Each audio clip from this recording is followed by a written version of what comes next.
Welcome to another episode of Capacity. Today we're here with Hernan Ricaurte of Ricaurte Precision.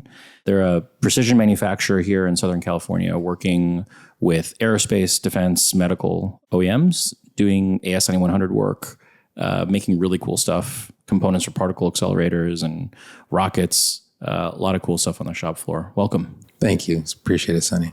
Always love to start off just hearing the origin story. We talked earlier about how you were born in New York and, came out to LA when you were a kid.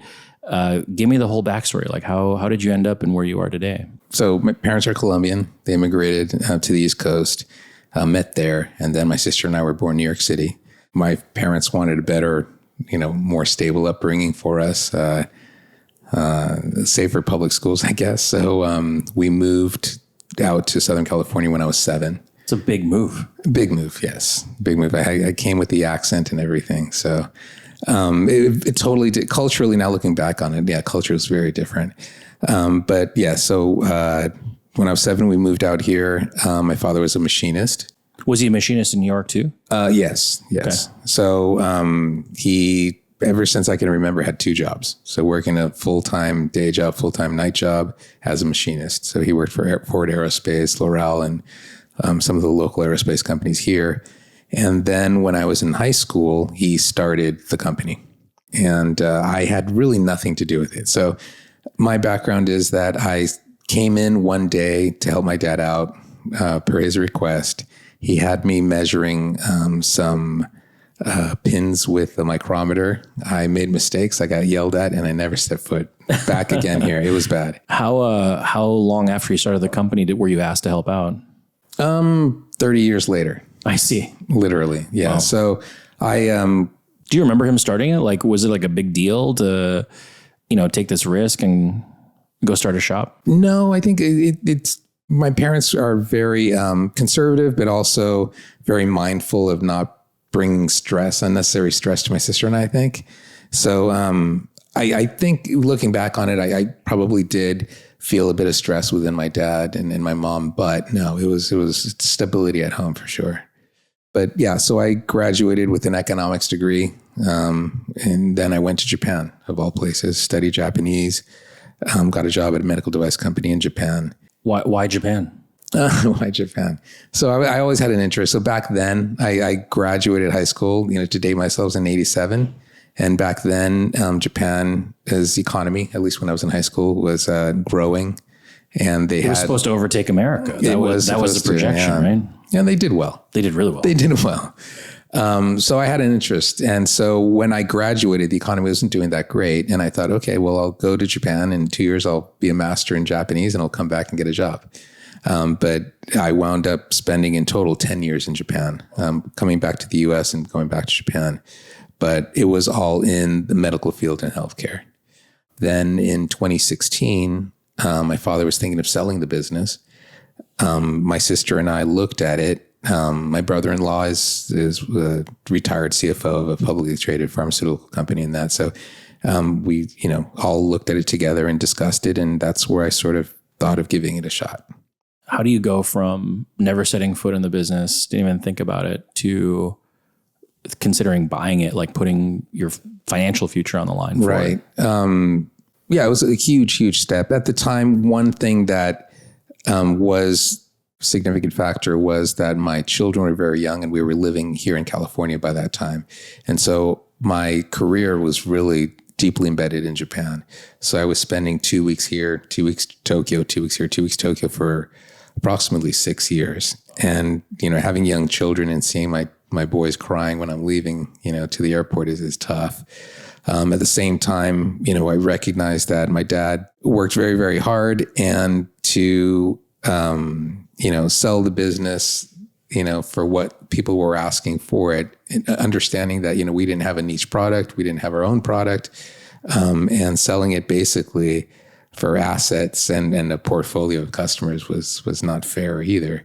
So I think the combination of the two and just, a new challenge, I thought was pretty interesting. I thought that we could really do something here. So that's pretty much what led me to make the decision. What was the scale of the business back then? Small. So small. We're still small.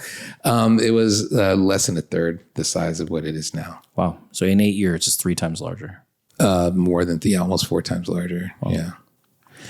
Do you think that the decision to buy the business resulted in you changing more, or the business changing more to kind of fit you? Wow, well, that's a really interesting question. Yeah, I would say both.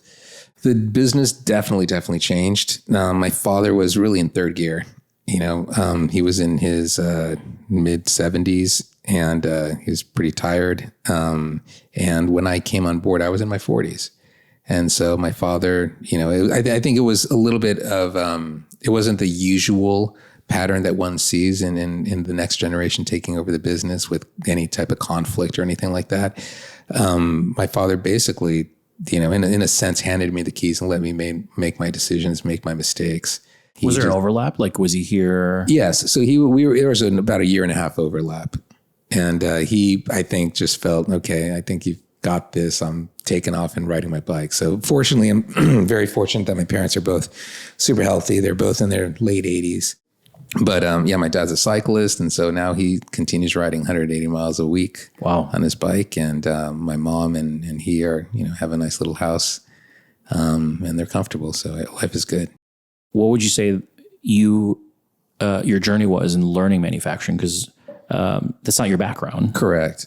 Yeah. A lot steeper than I had anticipated, like anything, right? Yeah.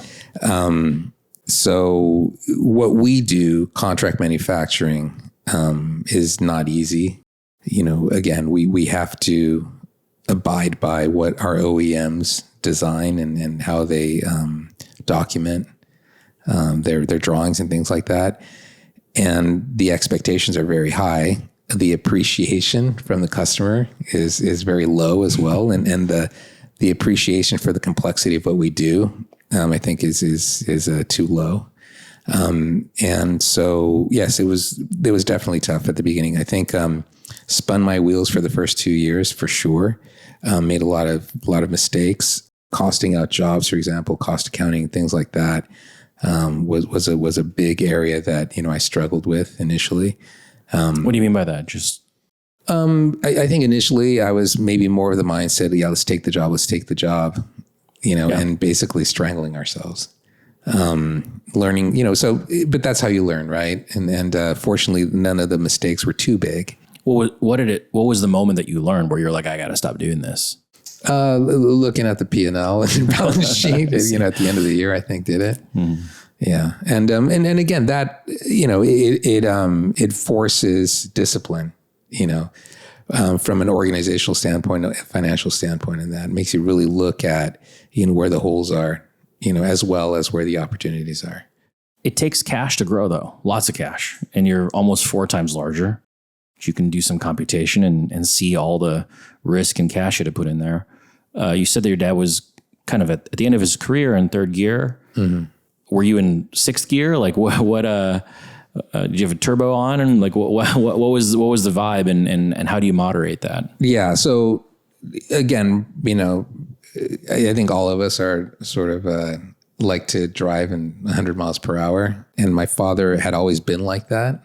But I think he got tired of driving at that speed. So when I got here, he was, in third gear, like I mentioned. At least I thought I was being very careful. I definitely, came on board listening in 5th gear and trying to move in 4th gear. But after the 2nd year, I think we've just been in 5th gear in all areas. Was the whole team that you took on when you bought the business, were they on the same page? Did you outspeed some of them? Or? Yeah, so it was very different for sure. There was a lack of structure, a lack of discipline, a lack of processes and procedures that was very evident, very frustrating for me. Again, having lived in Japan and been working in a Japanese environment, where, discipline and attention to detail is very important. The guys here, they were good machinists and there wasn't a lack necessarily of attention to a detail, but there was a lack of appreciation for growth opportunity, processes and procedures that are required to get you there.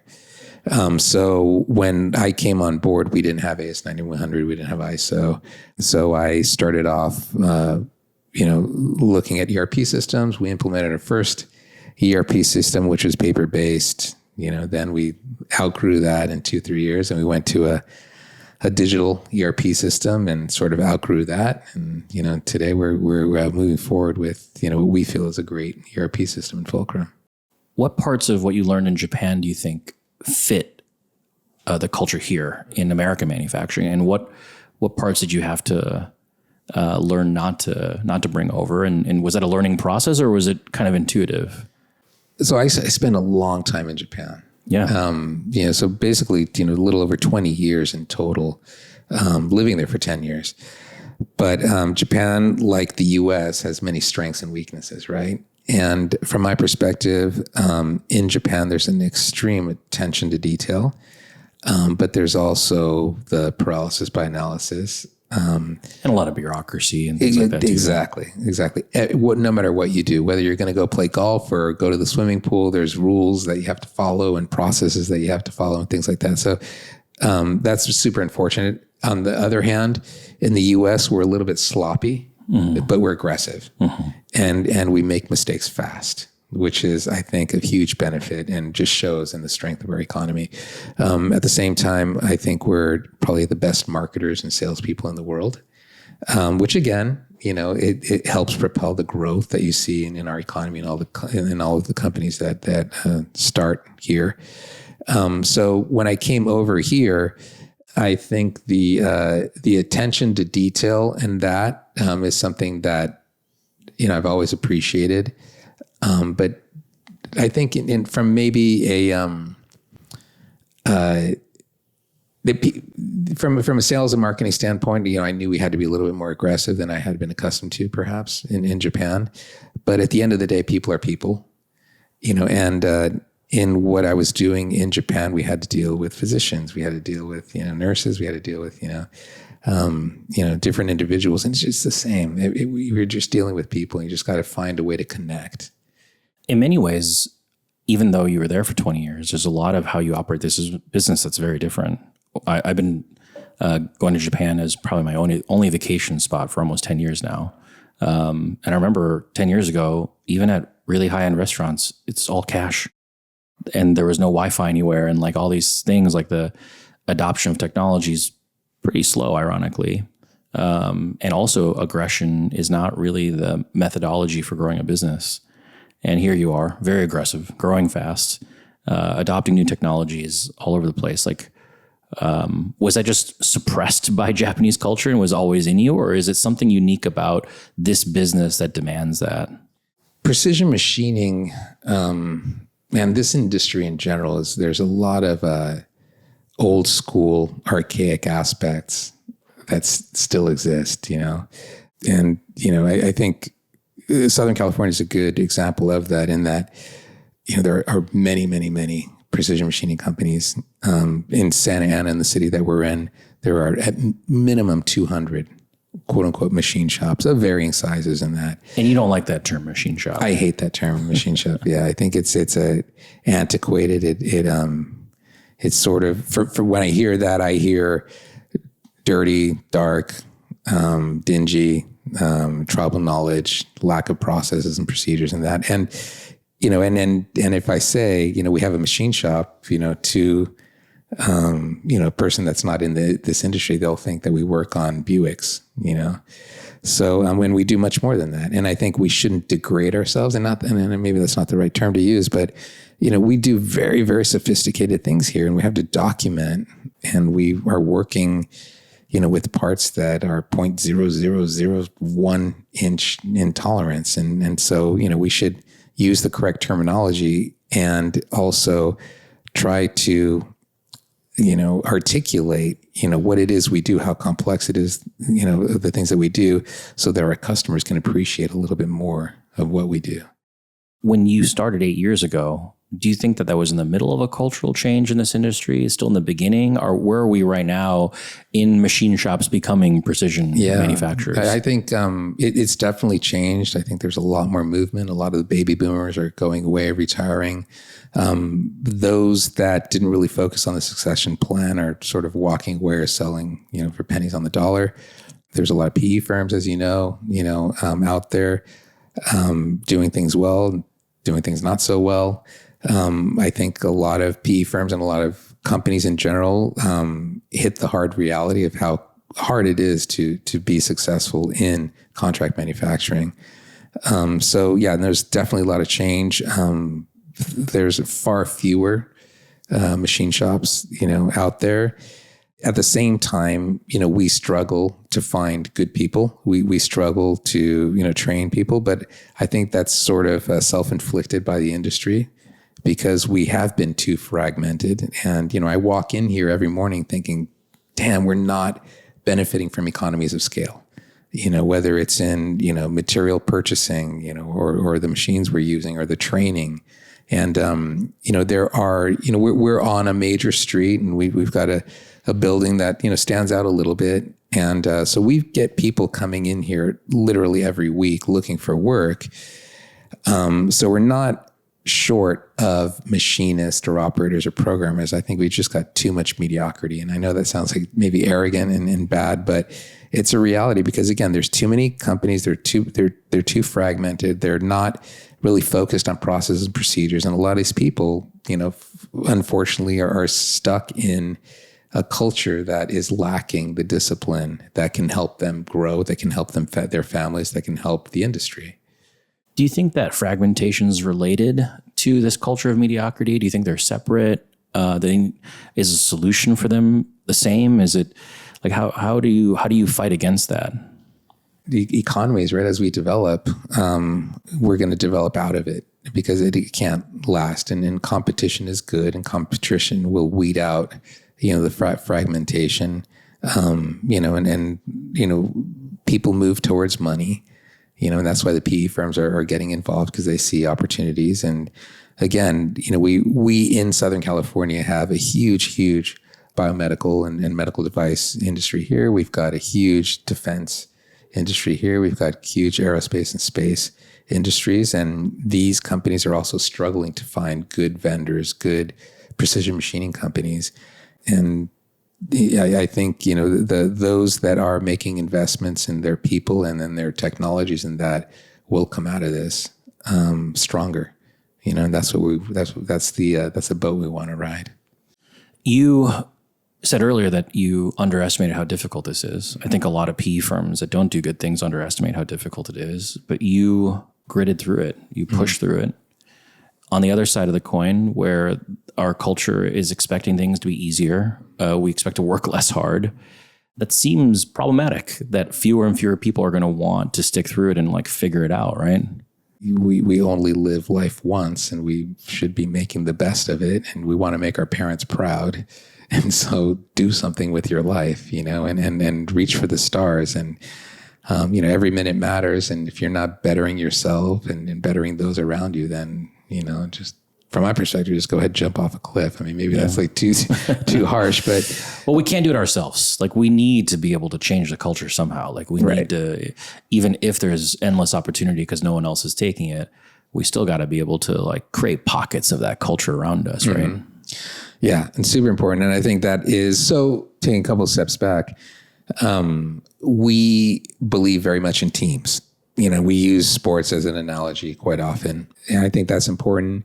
We do not use the term family because I think, again, you can't choose your family and we can choose who's on the pitch or on the field with us.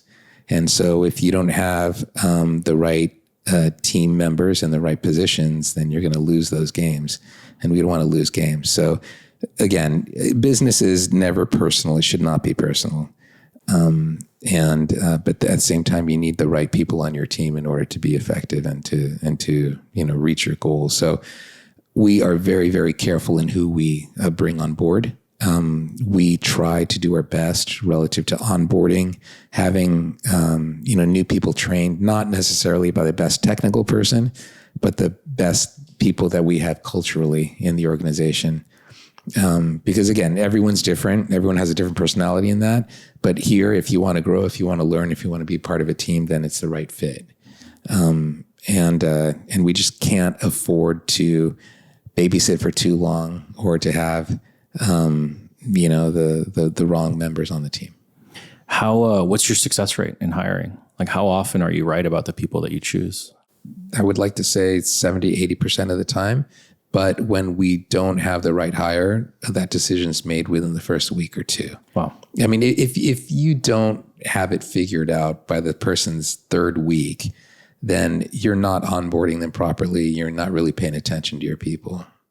You also have a culture out there that seems very, like, not autonomous, but lower hierarchy, lower bureaucracy. People make decisions on their own. How do you balance that out? This need to really instill these values and this is how we work, but also, hey, figure it out for yourself and make decisions. Because I know you guys are going through an initiative where you are trying to push more decisions onto the shop floor. Yeah, so super important. The last thing we want is people to wait and not take ownership. So, technologies, like, the ERP system that's digital and the digital quoting system and the machine monitoring that, one of the purposes is to have autonomy out there. No excuse. The information is there, whether it's the tool list, the work instructions, the program, or what have you. Once it gets to your station, you own it.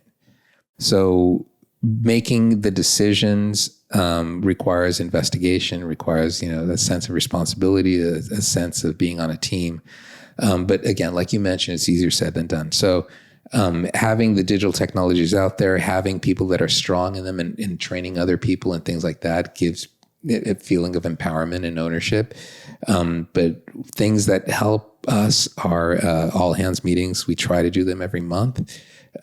Quarterly, we have a bigger, all hands where we do exercises. The last one we did was a couple of weeks ago, where the theme was decision making. And we noticed that some of the guys, especially when you're implementing new technologies and that, there's a little bit of hesitation at times, and then you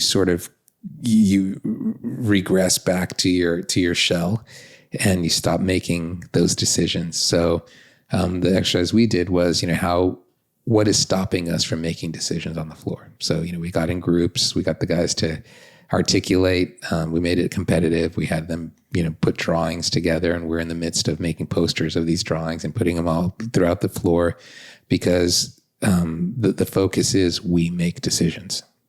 What led you to prioritize that as an important thing to push out there on the shop floor? So the guys out there know that we need the machines running. And there's, we can think of 1,000 things that would stop the machine from running, whether it's, I'm not certain about this tolerance, I'm not certain about this finish, I'm not certain about this tool, I'm not certain about the program. We can, again, paralysis by analysis. We can, choose any reason to not move forward, but not making a decision is a decision. And that's not the decision we want. So, taking risks is important for us because that's how we learn. And having the guys comfortable enough to take risks, to make mistakes is very, very important here culturally. From what I've noticed, your team is very conscientious, yet you still need some level of disagreeableness to move things forward. We've talked about this before. We, as a company, struggle with it from time to time. We don't want to have bad actors at Fulcrum, but you seem to have found a good balance where there's progress and aggression and disagreeableness, but yet the culture is still like not violent, if you will. We are aggressive. I'm pretty aggressive. Randall's aggressive, who's our director of operations, but it's I think for both me and Randall, our strengths are our weaknesses, right? So one of my strengths is my passion, but it's also a weakness of mine. But the guys understand that. They understand that we care. And the reason we're being aggressive, the reason we're asking all these questions is because we care. And we want all of our guys to grow. We want them to improve, because if they improve, the team improves, the organization grows. And so that's the path forward for us. So, I think communication is critical, but also, being genuine, and being very vulnerable about your own weaknesses and strengths is super important as well.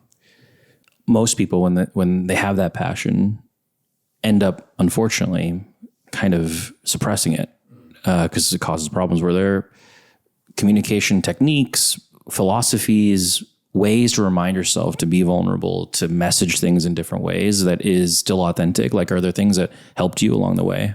So I cringe at some of the stuff that, not a week goes by where I don't cringe about something, or something I said or did or whatever, right?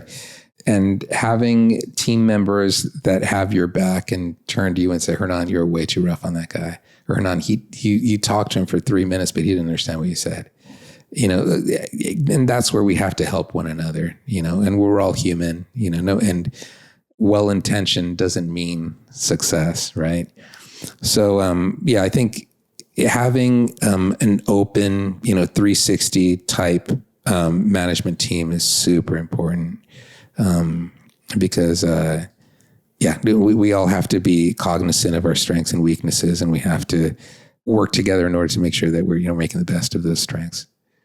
There's a mistake that I talk about more often now than before, but there's this intuition where you think you have to grow the business first to be able to go hire the person, when you really have to hire the person to help you scale and grow. You seem to assemble a great leadership team.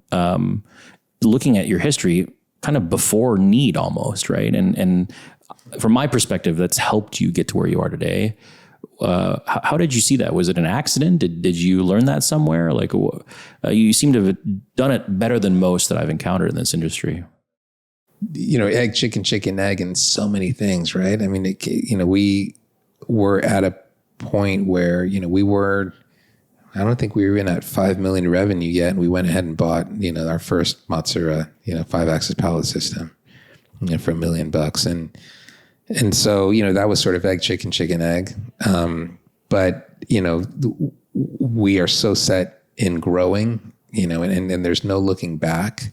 It's sink or swim, mentality that we've got that, I think it's important to make those, I guess, somewhat risky moves, or, those high dollar, investments in order to grow, as long as they're the right investments. So that's whether it's the machinery, technology, or people. So I appreciate you saying that. I think we do have a really, really good team, but we need to build on that. It doesn't only come down to money. I think the people here, feel that they're a part of something, and the growth is a result of that. And knowing that they are, it's because of them that we're growing is super important and meaningful. Do you have the same discipline and brutality when it comes to making decisions to cut ties with investments you've made? A machine that you misbought, or some technology or something? Yes. How much about us do you know, Sunny? No, absolutely. It's not personal, and with the right vendor or partner, whether it's, capital equipment or digital technology, and that we are brutally honest in a caring way, because we want them to be better. We want them to be better, because if they're better, we'll get better. So, yes, we're very, very direct. We're very, very open relative to our ROI and our expectations when making investments. And I just, there's no regret there at all, with regard to making those decisions and being very, very transparent in our thoughts. What about with your customers? Same. Yeah, we I think one of the reasons why we've had the success that we've had is that we're brutally honest with our customers as well. And, we talked a little bit yesterday that, we've got to be the adult in the room with our customer. Our customers are large OEMs, or, with, young engineers that don't necessarily have a lot of experience with GD&T or designing or machining, or machinability and things like that. And, again, we're not rude, but we're very direct in asking questions and holding them accountable. On the quality side, we're very meticulous relative to quality planning, because that's where you find the issues of over tolerance parts and finish requirements that blow the tolerances out of the water and things like that. So we have to often go back to the customer and talk to them, because again, if they don't understand or appreciate all we do in order to make their part, then we're not doing them any favors either.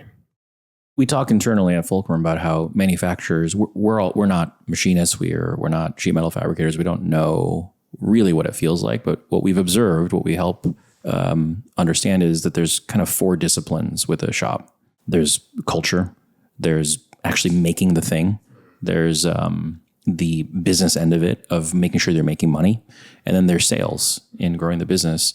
You seem to hit all four of them. You're probably the most networked person that I know in precision machining. You market yourself really well. You know people. You're very transparent. You do shop tours. You share information. You also collect people that understand how to make components and give them a good environment to work in. Like, how do you balance those things out? Like, all four are important. And you also seem very aggressive and focused. Are you doing one of those things at a time? Are you thinking about all four at the same time? Like, how do you preserve that magic as you scale up? Thank you for the compliments. But I think I've never really heard it that way. But looking at our metrics and looking how we do our monthly and quarterly reviews is right there. Yes. I mean, the cultural aspect of it is absolutely important. It's a reality. Like, the values that we've got on the wall and things like that are real. We do our employee evaluations and things like that based on our values. And they have to articulate, how they are living by those values here at RPI. And sales, of course, and the business side and things like that. So I think we touch upon all four of those aspects in our monthly and quarterly review. So it forces all of us to do it.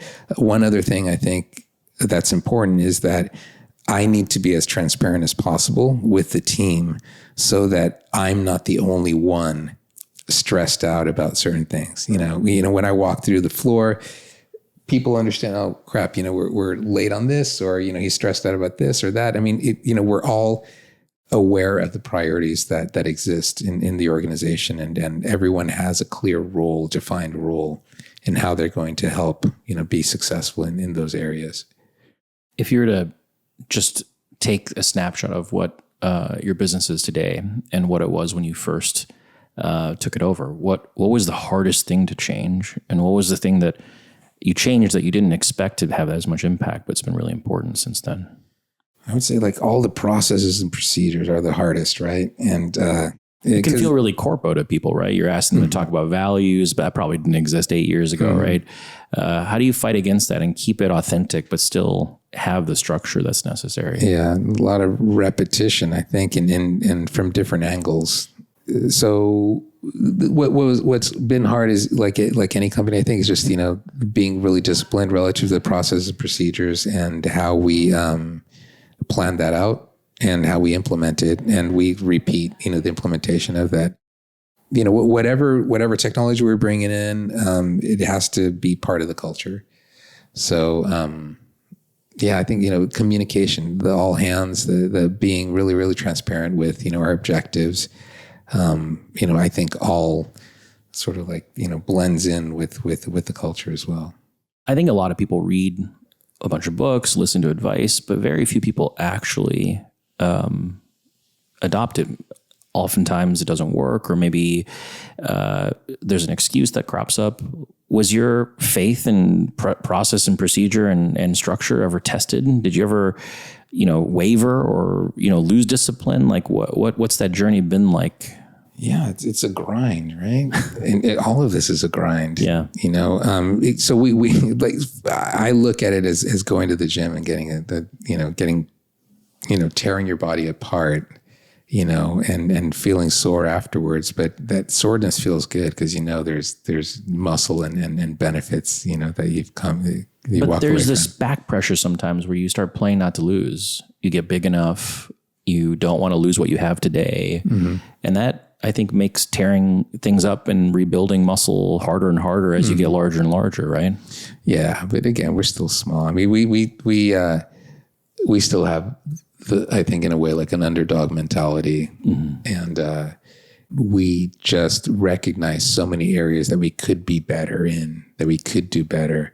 That really is a driver for us, and it really, really encourages us. And again, and seeing the growth in our employees is super motivating, and seeing, little improvements that we make, or, bringing on new technologies is like another wave of energy for us, because we see, oh my gosh, now we can do this, now we can do that. We can better organize here or there, what have you.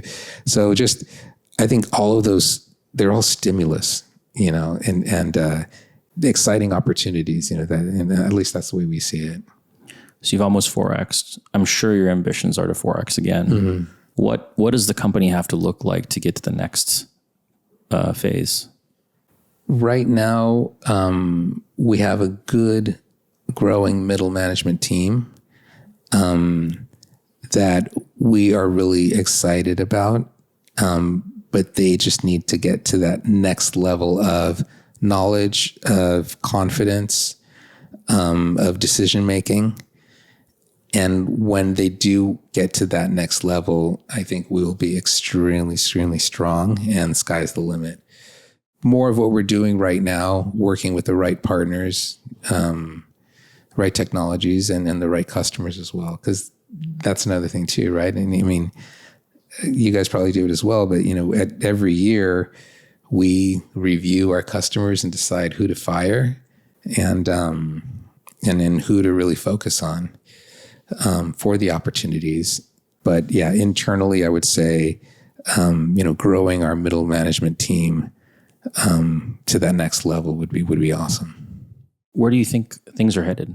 Are there pockets of the industry that are more exciting to you? Are there changes that you expect to happen over time? We're in a bit of a flux culturally and globally and all over the place. But where do you see things going? Yeah, like we were discussing the other day, and I agree with you. There's opportunity in chaos, and I think it's been a little bit chaotic this at least the first half of this year in 2025. But that's where you just have to be grounded and communicate well with your customers and with your vendors and with your people. And I think we do that well. As far as the industries are concerned, it is super interesting, how, the rocket companies are a good example of that. They're just coming out of the woodwork, all the VTOL companies as well. And it'll be very interesting to see, with all this money being invested. And, nowadays, you don't have to go public in order to get, hundreds of millions of dollars in funding. So it's a very different world right now. So things are moving a lot quicker in that way, which is good and bad, right? Because they're either going to be, these companies are going to be successful or they're going to be gone very quickly. So we just need to be very, very cognizant of, how the companies are doing, how we're being treated, how well they are structured and communicating, in order to, stick with the right customers in the right industries. I think it is still incredible how the large primes move so unbelievably slowly, so bureaucratic, and I just cannot understand or relate to that type of culture. Then on the other hand, you've got the startup, companies that are, maybe space companies, but they're leading into DoD as well. They have a completely different approach, more cavalier in their stance. But with those guys as well, like we mentioned a moment ago, they're either going to fail fast or be successful very quickly too.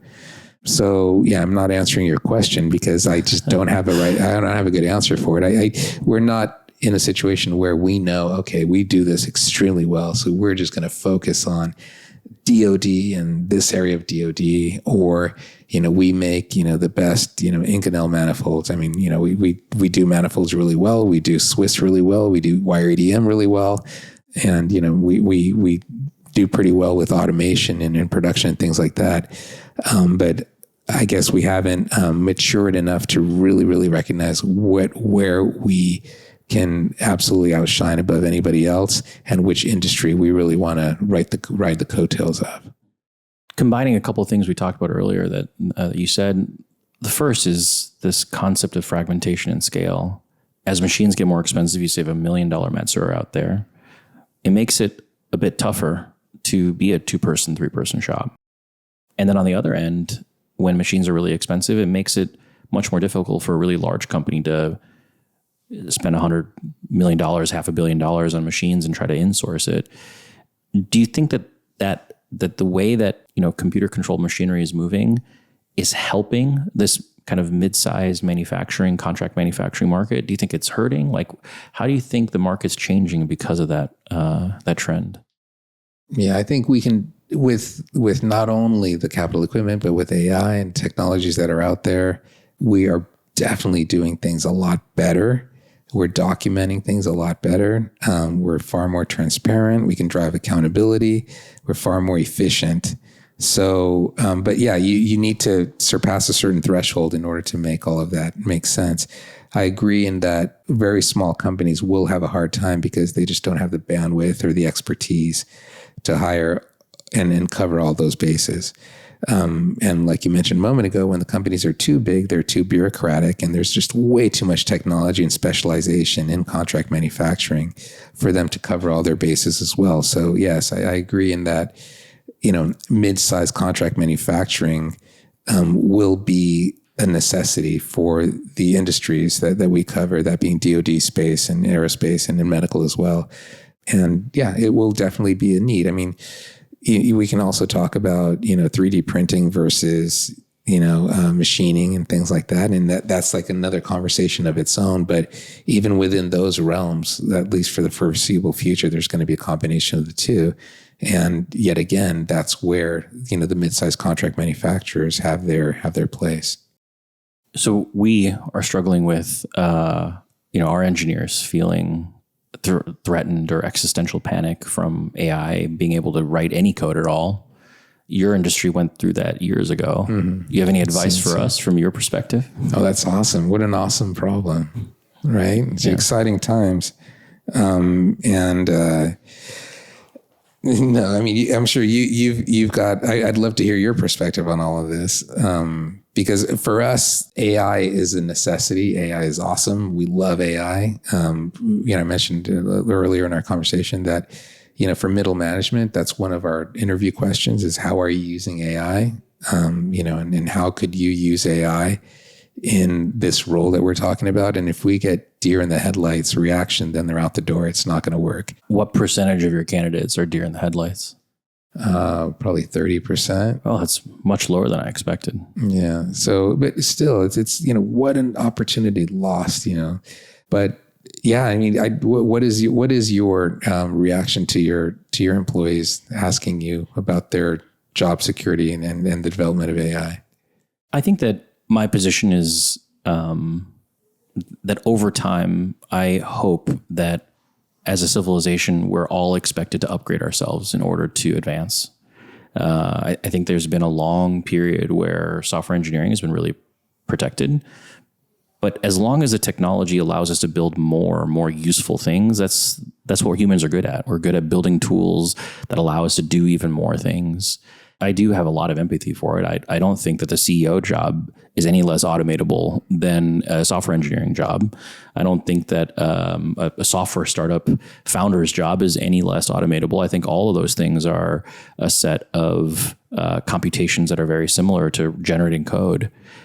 So I think that the question that I have to ask myself is, do I want to keep being productive and valuable and useful for the society that I live in?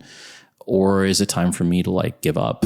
And I just don't have it in me right now to stop. And if I want to continue, I have to use all the tools that are available. I would say that for us, we started playing with embedding LM APIs really early. We got access to APIs before they were public. And, our marketing team used it to try to scrape the internet for ideal customers and look for signals. We looked at ways to include it into our product. But we actually made the decision almost 2.5 years ago now, really, really early, that it just wasn't useful for us. And we spent a lot of money investigating it, really gave it a deep investigation, and then we stopped. And then basically every 3 to 6 months, we've been dipping our toes in again. And I think that about 3 to 6 months ago, something changed. The tooling, concepts like MCP servers, the models themselves, prompt optimization packages like DSPy, there's just so many things around it. When I was a kid, I learned to code when I was a really little kid. My mom was at the University of Minnesota, and I got my first email when I was 5 years old. And so I distinctly remember how the internet was seen as a toy. And then it's ubiquitous, you know what I mean? And what I see is I think that this is actually happening at a time scale that's faster than I've ever seen in my life. And so my panic is in the middle. Are we too late? Are we too early? Both are wrong, right? Too early, you're going to waste a ton of money and not have any productivity. Too late, you might not have the opportunity to actually change, and another wave of companies are going to overtake you. So for me, it's like timing it right, and you can't predict the future. So you got to take the risk at the right time. So I actually think that in general, whether we realize it or not, we're being asked to make a decision on, should we think about our jobs differently yet? And that uncertainty is actually the most painful thing. If everybody just knew that this is how coding was going to be, it'd feel a lot less bad. Yeah. Interesting. It's sort of, and again, I don't know if this is a good analogy, but it's sort of, when you've got a little bit of a innocent strife within an organization, and I don't like the way this guy sips his coffee or whatever. From my perspective, you're just not busy enough if you're worrying about that. No, 100%. If you've got an engineer worried about, genuinely worried about AI taking over his job, then maybe AI should take over his job. Because these individuals should be so excited about using these different technologies and how they can empower themselves even more. And it goes back to what you mentioned yesterday, that AI and automation, all of this is awesome, but they're tools, and we will need people to make decisions. And I 100% agree with that statement.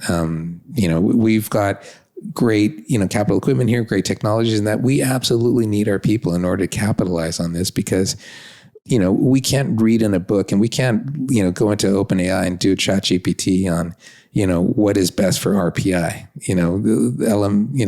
The models don't know that yet. So we need our people who are living and breathing RPI to help make those decisions, but use AI and the technologies in order to do that. Those decisions at agencies, really what's always made you who you are. And you make a few wrong choices and you get left by the side of the road. You make a series of right ones and you win. Right. And being willing and able to make decisions is really the abstraction of everything that we do, I think. So, well, thank you for having this conversation with me and sharing your perspective. Congratulations on all the growth. And if people want to get a hold of you to work here or to have you make components for them, what's the best way of getting a hold of you? Go on our website, www.ricaurteprecision.com, RICAURTE, or anyone can email me at Hernan, HERNAN, at ricaurteprecision.com. Would love to hear from anyone. Awesome. Thank you. Thank you. Appreciate it.